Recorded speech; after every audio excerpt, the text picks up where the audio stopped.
જિજ્ઞાબેન, તમારો સવાલ હું સમજી શકી છું.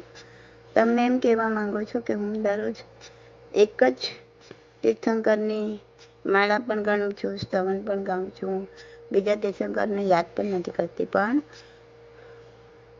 તો એ બરાબર ગણાય કે નહીં?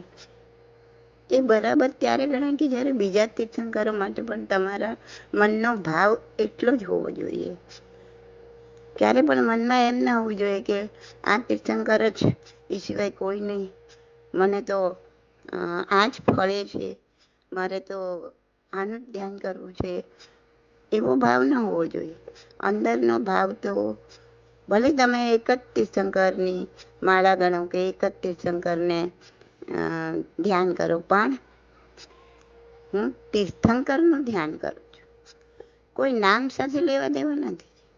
ખાલી તીર્થંકર સાથેના ભાવ અંદરના એક સરખા હોય તો એ બધા જ તીર્થંકર આવી ગયા. એમાં તીર્થંકર કહેવાથી બધા જ તીર્થંકર આવી ગયા. પણ એ ક્યારે આવે?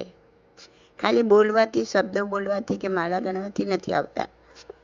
અંદર એ લખાઈ જવું જોઈએ. અંદર એ ભાવ, એ મનોભાવના એ ઉત્પન્ન થવી જોઈએ. આપણી માન્યતામાં એ આવી જવું જોઈએ. તમને પોતાને પણ એવું ના થવું જોઈએ કે હું એક જ તીર્થંકરને માનું છું. તમારા પોતાના મનમાં પણ, માન્યતામાં પણ એ આવવું જોઈએ કે દરેક તીર્થંકરને મારા માટે એક જ સરખા છે, મારામાં કોઈ ભેદભાવ નથી. તમારા બે છોકરા વચ્ચે બી તમે ભેદભાવ કરો ને તો એ છોકરાઓ બેર નથી કરી શકતા, અને આપણે એવું કરતા પણ નથી. આપણા 2 છોકરા 3 છોકરા વચ્ચે આપણે ભેદભાવ નથી કરતા.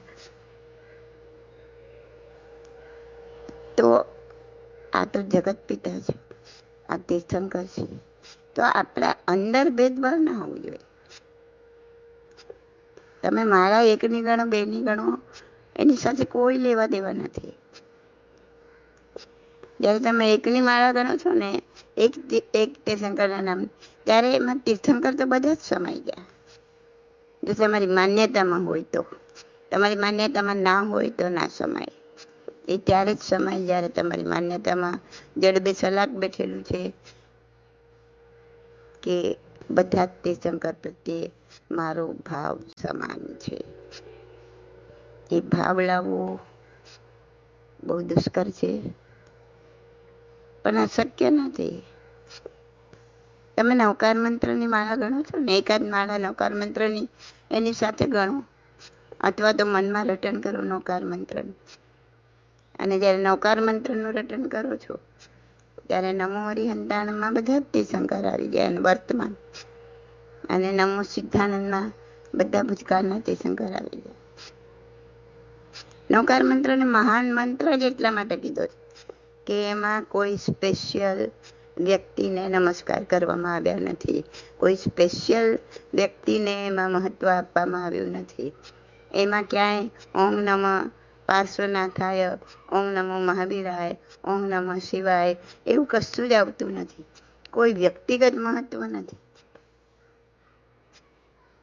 એટલે નમો સિદ્ધાણમ કહેવાથી ભૂતકાળના જેટલા બી સિદ્ધ ભગવંતો છે અને ભવિષ્યમાં જેટલા થવાના દરેકને નમસ્કાર આવી ગયો. એટલા માટે એ વાઇડ છે, એટલા માટે એનું મહત્વ છે. નમો હરિહંતાણમ કહેવાથી દરેકે દરેક વર્તમાન તીર્થંકરને નમસ્કાર આવી ગયો. તો એ વ્યક્તિગત નથી, એટલા માટે એનું મહત્વ વધારે છે.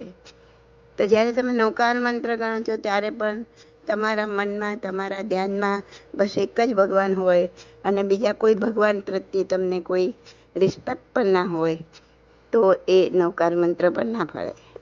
નવકાર મંત્ર ગણતી વખતે પણ આપણી નજરમાં દરેકે દરેક તીર્થંકરને નમસ્કાર હોવો જોઈએ.